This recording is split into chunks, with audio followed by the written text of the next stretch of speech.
Hi everybody, I'm Jessica Nicole Dickerson, aka JND, and welcome back to another video. So in today's video, I should take off my headphones. I should get more classy because I'm wearing a red lip today. Well, in today's video, we are doing a recent wrap-ups because I have not wrapped up the books that I read in November, December, or January. And I was going to do a January wrap-up, and I was like, you know, I might as well actually wrap up everything. That makes sense, right? In the month of November, I managed to read 5 books. 4 of them were mangas, and I'm pretty sure I read them all in one sitting. So just to review that manga series, it is called Kiana no Kirakon. Sorry if I said that wrong, but it's this freaking cute. I got really obsessed with this manga, to be honest, because I read the first 4 volumes in this month, and I was just so cute, so cute. Basically, to describe it, it is about a girl who isn't very popular. A lot of mangas, I feel surround either a popular girl or a not so popular person. So she's not a popular girl, and there's the bad boy. And then we learn that he is fatally ill, and he only has a year to live, and their friendship blossoms. But I think it's really cute because it doesn't play into those stereotypes too much. In the first 2 volumes, a little bit, but as it develops, it's more about their friendship and living life, and I just found it to be very cute, very innocent, and if you like those kind of cheesy mangas, you would love this. I gave all 4 volumes 4 stars each. Okay, but be prepared. If you're obsessive like me and you read the whole volume in one sitting, not volume, but the whole series, it can be quite sad. Just be prepared. Be prepared. And then the other thing I read during the month of November was The Wicked Fox by... I don't remember the author's name. I'll put up the picture. I don't have the physical book. I just listened to the audiobook. I gave The Wicked Fox 3.5 stars. I found that it was very long, for one, and I didn't understand some of the choices that characters were making as to, she's this girl who's this demon, or half demon, and she has a love interest who's human, and she needs to trust him to be able to save herself, but then she also doesn't want to be a demon anymore and suck the souls of men to be able to survive, or not men in particular, but humans, and she normally targets bad men. Long story short, I feel the relationships were just a little unrealistic in a sense, and I thought the motherly aspect was pretty cool. Her mom treating her daughter kind of differently and hoping the best for her, but also not always making the best moves possibly. It was very interesting, but overall I did find that the plot was kind of lacking and it didn't grab my attention, sadly. Okay, and then in December I did do a lot of manga reading apparently. So I finished the Kara no Kirikuns 5 through 9, those volumes. So I finished 5 other mangas, cried a bunch. I gave them all 4 stars. They were still very cute. I find that some things are just a smidge problematic because if you don't like the trope of someone being healed, then you won't like that manga, and I know that kind of spoils it, but I feel it's alluded to throughout the whole series. But just letting you know, because I know I have an illness and other people who have illnesses, when it comes to things being miraculously fixed, you're that's rude. But you know, to each their own. It's a cute fictional manga, so I didn't take any pain from it or hurt. The next book I read, I actually have a physical copy of. It was Slay by Brittany Morris. I got the audiobook available on Libby and digested the hell out of this. It was so much fun. So this is about Kira, who goes to a predominantly white private school. She is one of 2 black people at the school, and she just doesn't feel at home at this school, so she finds solace in her own game that she created and coded. It's called Slay, and it's all about black characters, black culture, and the only way you can get invited to play this online game is if you get a code, and black people have the code. And of course, in the book, things happen, people get upset, there's a murder that happens and occurs, and she is just figuring out where she is in the world. This book overall just has great discussions about being black, the black standards. There's a character in here who's super problematic though, just be forewarned. His views on being black are very crazy and jarring. It was a really interesting plot twist, but at the same time it did make me feel oh, this should be talked about a little bit more. Being black, what do you want to do? how do you want to promote yourself. It's kind of complicated to talk about without spoiling anything, but there is the concept of being black, code switching. Like, who are you initially? Are you comfortable being yourself? Should you stop forcing yourself to code switch? Things like that. So I think it was interesting. There was so many interesting things about this book, but I felt like it didn't talk about that aspect enough for me to feel super comfortable. But overall, the plot was so amazing. I want to play video games now. I want to be a gamer. Like, please. I'm gonna buy something soon. Watch me. I'm gonna be the next gamer girl. Okay, the next 2 mangas I read was Kiss Him, Not Me.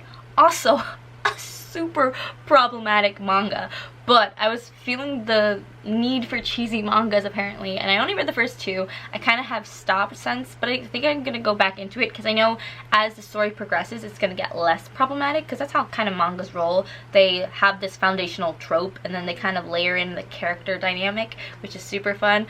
But basically, Kiss Him, Not Me is this girl who's kind of an otaku. So in manga culture, that's someone who's super obsessed with like anime and games and just maybe dramas and things like that. So they just obsessed with pop culture, and they're kind of looked down upon, which is so funny. I used to consider myself an otaku when I was younger because I was so obsessed with Sailor Moon. But yeah, this girl's an otaku and she really likes I think it's referred to as yue. It's like a romance between 2 boys, so she prefers romance between boys and watching it. So she'll read a lot of like BL romance and things like that. And these guys, okay, so she's overweight, and one day she like gets ill, and it gets really sad because one of her male couples on TV like passed away or something crazy, and she stops eating and she loses a lot of weight, and now she's like super pretty and all the guys are super interested in her. And it's interesting because she's not too interested in them, but they're interested in her. But she's also now making a lot of friends and connections, and I think the guys are starting to realize how stereotypical they are, and that the way they were thinking is wrong, and that they would still love her no matter her size.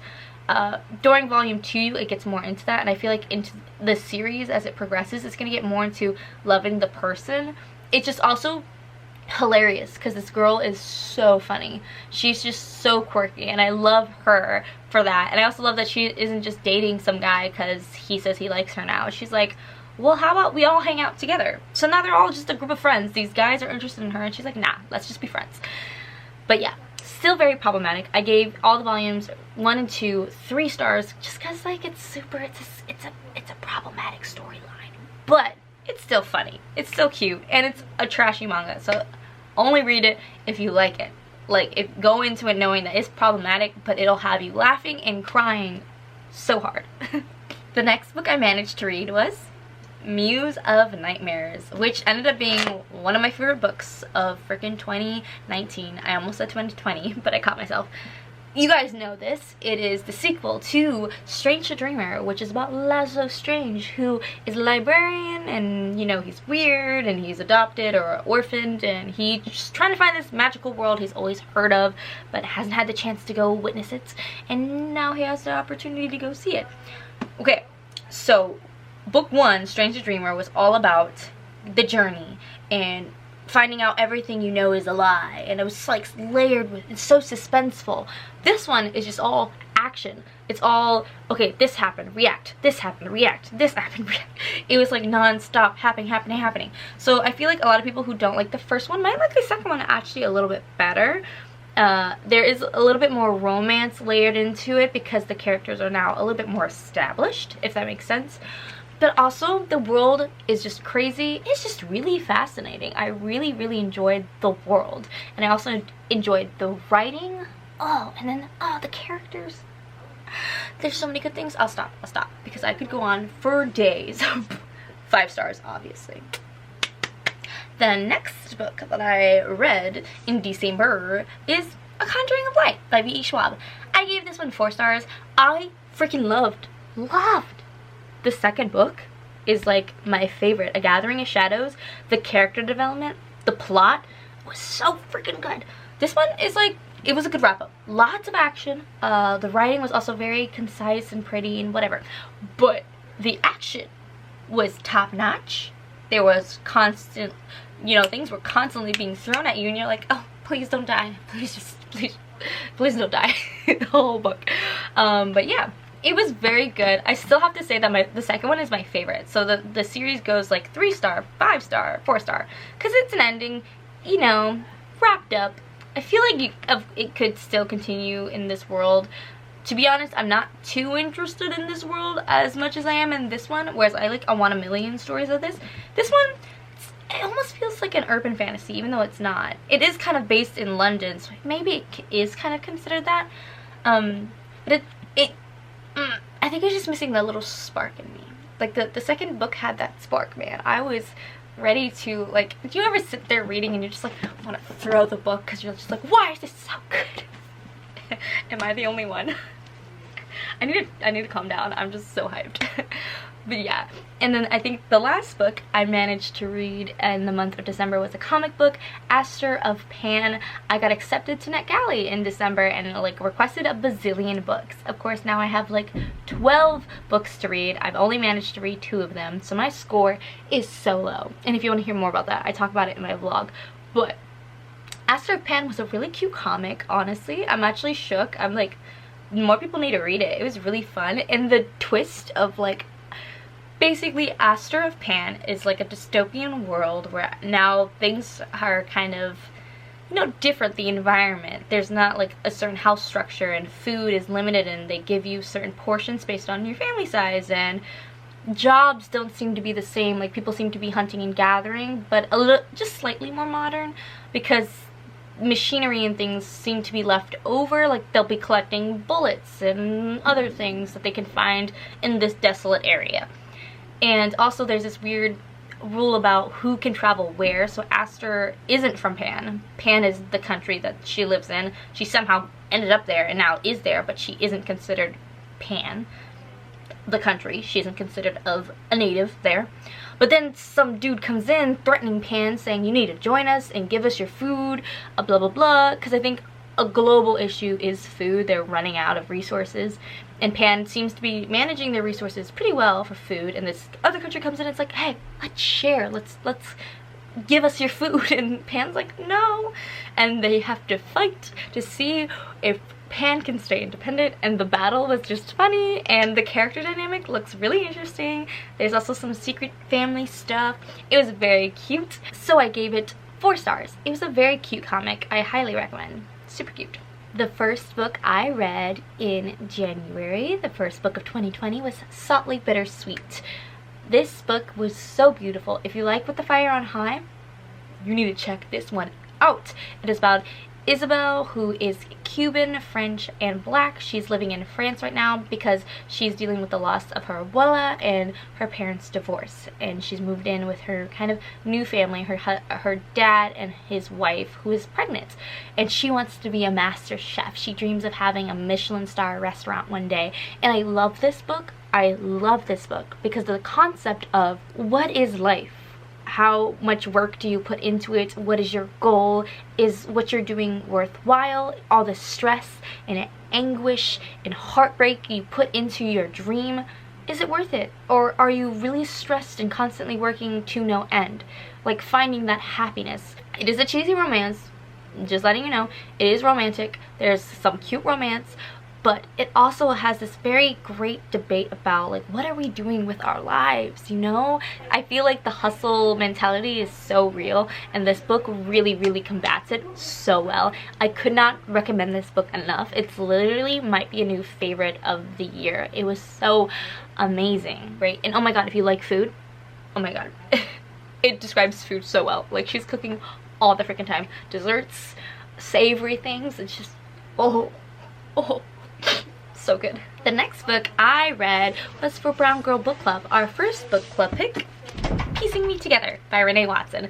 So if you want to watch the live show, go watch it. I chat for an hour by myself being crazy, but you know what? It is a goal of mine to kind of create a community that people feel safe reading books about women of color, written by women of color, about women of color, and not just highlighting them. That is definitely something I want to do in my life. So I talked about it a ton in that live show, I gave it 5 stars. It's one of my favorite books. It is about a girl facing kind of her lack of privilege and her privilege, combating it. She's an artist, a young girl. She's also heavier in weight, so she has a lot of rep in that. There's just so much positive rep in this. And then in friendships with people who are not in the same situation as you, how do you balance that? It is pretty short and to the point, but I think it packs a really big punch, and I think everybody should read this book. It is so beautiful and so lyrical in a sense too. I can't rave about this enough, guys. I really can't. So read it already, please. If you still haven't read it and you're subscribed to my channel, what are you doing? Read it. This next book, A Love-Hate Thing. I also got this on NetGalley. I was so excited for this book, and let's just say it disappointed me to no end. I gave it a 2-star, and no harm, no foul. The writing, the author, I'm not bashing the author in any means. I just think this book was clearly written to kind of push a kind of trend. I'm so confused by this book. I'm just trying to find words to explain it. Basically, it's about a boy who lives in tough, like a ghetto area. There's no nicer way to put it. He lived in like a scary neighborhood that offends all the white people. Like, oh, you live in that place? Ooh. He lived in one of those. And he had a tragic accident, like where his accident, there was a thing, his mom ended up being dead, and this family kind of brings him in. So he's brought into this new family, and he's just tough, and he lost his mom, and he's like this tough guy, and he's like, I'm trying to figure out my life and run away, blah blah blah. And then this girl, Mandy, is it Mandy? No, Nandy. She's like super stereotypical, like, I'm a girl, and I have like privilege and money, and I don't like you. Okay, so let's just talk real facts. The issue I have with this book is that it's not romantic or cute in any sense. I would not want to be in any of those people's circumstances. I think when you write a romance, you're like trying to picture yourself being either the male character, the female character, whoever character. You want to put yourselves in their shoes and be like, oh, what a cute rom-com, blah blah blah. Marketed a love-hate thing. This is supposed to be a romantic experience, you know? And I felt like the reasons why they weren't ever together, their hate was so just not manufactured well. It felt fake. She would hate him because, oh, you come from a bad neighborhood. Even though we were friends before and I liked you before. No, no, no. That was too long ago. Now I don't like you anymore. You have to prove yourself to me. I don't want to talk to you. Okay. 30 pages later, or not even 30 pages, like 30% of the way through the book, be like, okay, now I like you. But no, I actually like you, and now I'm jealous and I hate you, so I'm not going to talk to you anymore. It's just like, let me be bitter. Like, Nandy's personality was all like, like literally at one point someone writes, like I highlighted it in the book. Someone talks to her and says, are you like PMSing or something? Because that's how much Nandy's personality was just so emotional and erratic of, I'm not talking to you, I hate you, I'm leaving, I don't like you. It was just so stereotypical, like, ugh, ugh. And then of course the guy is not like other guys, and he reads and he impresses her, and oh, I still love her even though she's so mean to me. And this girl who has taken great interest in me and has befriended me, oh no, not her, I want that one who's been mean. What? The ending really shook me. If you watched my last vlog, a lot of stuff happened. Thank God for that ending, because it was nice, because it was like finally things were happening. It wasn't just talk, it wasn't just emotions that weren't realistic. It was like things were happening, and I was like, thank the Lord, something's going down. But then there's also this weird concept in this book that was, he needs to have faith in something to be able to get over the loss of his mom. His mom literally died like maybe not even 8 months ago. It's like he's not gonna get over it. He's gonna have a really rough time, and he's gonna spend the rest of his life mourning her. Like, that's okay, that's natural. And they're like pushing, you need to have faith in like God or something. And I'm like, would you have faith in God if your mom died? No. And then in the end they brought it back up with like, you need to have faith. I think the concept was the fact that he needs to live his life, but it just didn't come across like that. And also, I really hated the fact, I love the fact in the ending, one of his neighborhood dudes comes back and confronts him. Everybody was telling about how this guy, what's his name? I don't even remember his name. The main guy everyone in his neighborhood was like, you need to get out of here, man, you deserve better, like, you're the best, and you need to get out of this neighborhood, you need to get out of this life, like, you don't deserve it. Okay, there's like a community of people around. Like, it's like, why are you just telling him that? Why aren't you telling everybody that? Why don't we try and help the community? But no, this one guy, he deserves better. And one of the older dudes, the other dudes, confronts him about that. He's like, why is everyone supporting you? What's happening? Like, that's unfair. Like, I get that other people may have had other mistakes, but they've also had a hard upbringing, loss of father, whatever. It was just really rude rhetoric to be like, you deserve to get out of the neighborhood and live a better life. It's like, everybody does. What are you what? So that kind of blew my mind. There was just some problems. There's some problems with this book, man. Yeah, it stereotyped the hell out of those characters, and then also contradicted itself every 5 seconds about masculinity, about being an empowered female. Not the romance I signed up for, let me tell you that. And the last book I managed to finish in January was Landline by Rainbow Rowell. I wanted to read it during December for like Christmas time, but it wasn't available on Libby. But I finally got it, and I listened to it while I was at the gym, and that was a cute romance. But it was more so like saltly bittersweet, where it was talking about your career and fairness and having a relationship, and I think it reflected love very well, that love is not perfect, but love is that you're committed to this person, you are working it out with them no matter what. And the concept of having a phone that can call your past husband and just kind of talk to them, it was very cute. And the narrator was kind of crazy. She had like these moments of like, I don't trust myself. So it was all very, I felt touched. Like, it was very touching. I gave it a 3-star because I didn't find much going on, and it was a little bit blamey, like, I've done so much bad, da da da da. It's like, okay, then fix it, you know? So I feel like the plot wasn't especially awesome, the writing wasn't especially awesome, but the storyline and concept were very cool. And I felt for the girl, the main character, because she is in the career of writing for sitcoms, and I like television and stuff, so I thought it was a really interesting doorway into that life where it is very much career first. I also didn't like the fact that in the end it was very much, it felt like she kind of gave up and chose love and not balance, but who knows, because it's just an ending. So she admitted that she was wrong and it ended, but maybe in the future she'll find a balance where she can actually chase her dreams and be nice to her husband or be there for him. And it was also a very one-sided story. It was only focused on her perspective and not his perspective, so yeah. But it's still very dreamy and things like that, and I did enjoy myself. It wasn't like a tormented event like a LoveHate Thing. Whew. But yeah, those are all the books that I have read recently. Yeah, comment down below. Have you read any of these? Did you like them? Have you read Piecing Me Together by Renee Watson? Okay, you haven't? Then get on it.